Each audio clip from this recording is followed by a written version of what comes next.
140萬喺高桂林東區可以買到啲咩屋？今日同大家嚟睇一睇。大家好，我係 Adrian 溫哥華地產經紀。咁今日咧，我哋就嚟到407 Dartmouth Drive，位於高桂林東區。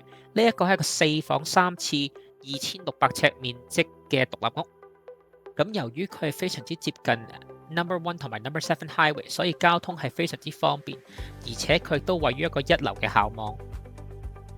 樓下嘅面積咧係非常之咁寬敞，所以非常適合俾大家拎嚟招呼朋友同埋 host party。而且樓上每間客房空間都係好大，最少都可以擺一張 queen size 床或者以上都 OK。主人房咧除咗空間大啲之外，仲有2個 walk-in closet， 而且套廁裏面亦都係雙星盤，所以如果要用嘅時候都好方便。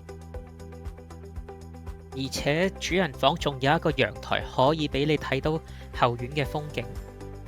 而通往後院嘅路呢，你哋可以見到有好多空間俾你去種植你想要嘅盆栽，而且仲有一個好大嘅 patio 俾你哋嚟 host barbecue。咁唔知大家睇完之後覺得點呢？如果你覺得呢個盤你有興趣嘅話，或者你想了解多啲高桂林東區嘅獨立屋，歡迎隨時私信我。我係 Adrian 溫哥華地產經紀，多謝。